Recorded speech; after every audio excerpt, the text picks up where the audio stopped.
Hey yo everyone, Xyphien here. We all love a good vacation. The warm beaches, drinking cocktails during a sunset, maybe even a little historical sightseeing. But what if I went ahead and told you that the charming resort that you just booked might be sitting on a brutal colonial prison, or that beautiful spa you just posted on Instagram used to actually be a leprosy colony with dark history. Today, we're diving into vacation destinations with seriously dark pasts, the ones nobody mentions in the brochures, because nothing says relaxation like bloodshed, tragedy, and architectural trauma.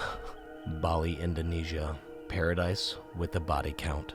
Bali is often described as heaven on earth, with lush jungles, luxury villas, and also those floating breakfasts that influencers tend to love. But in 1965, paradise quickly turned into a graveyard. That year, Indonesia experienced a violent anti-communist purge, and in Bali alone, over 80,000 people were killed. Their bodies were dumped into rivers and hidden behind the scenic rice paddies tourists now photograph. Most tourists sipping smoothies in Ubud have absolutely no idea they're walking across unmarked mass graves.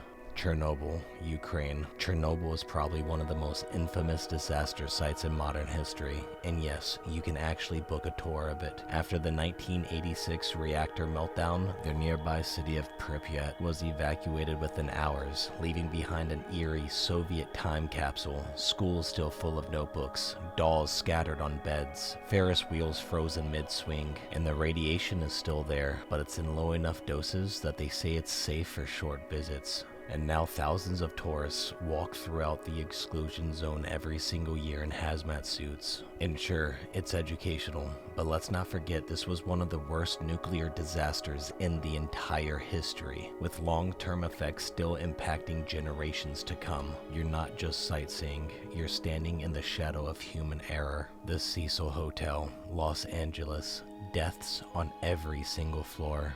If you've ever wandered downtown LA thinking, this area seems a little sketchy, congratulations, you're probably near the Cecil Hotel. Opened in 1927, the hotel quickly became a magnet for death, tragedy, and straight-up horror movie content. Multiple suicides, 2 serial killers checked into it, and in 2013, a woman named Alyssa Lamb was found dead in the rooftop water tank after being caught on an elevator security footage acting bizarre. The Okigahara Forest, Japan. The Suicide Forest. Or the Logan Paul Forest.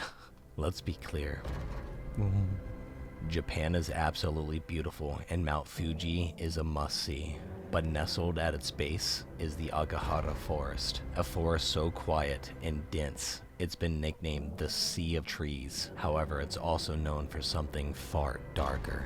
It's one of the most notorious suicide sites, not just in Japan, but in the entire world. The forest became infamous for its history of death, with signs urging visitors to reconsider and think about their loved ones. Despite efforts to distance tourism from tragedy, the forest remains a magnet for the morbidly curious, and yes, it's still in fact promoted on some travel blogs. Fort George, Grenada. Grenada's Fort George is a popular stop for cruise ships. Tourists take selfies from the old cannons with panoramic views of St. George's Bay. What most of them don't know, in 1983, this was actually the site of a political coup and mass execution. Prime Minister Maurice Bishop and several of his allies were lined up and shot by a firing squad at the fort. A week later, the United States invaded Grenada in Operation Urgent Fury. Yes, this is the real name. It sounds like a bad 80s movie, but it was 100% real. Today, the bloodstains are gone, but the history remains under the surface, behind the pretty views and cruise packages. So next time you're planning a getaway, maybe give the brochure a second glance. That luxury resort might have been a prison. That jungle retreat could be sitting on a battlefield. That quirky little island you booked on Airbnb, probably haunted by plague ghosts. But hey, if you're into true crime, maybe it's a bonus feature. Thanks for watching. Don't forget to like, subscribe, and let me know in the comments which dark vacation spot you visited, or a spot that you'd like to still visit because you're chaotic like that. And as always, have a great rest of your day.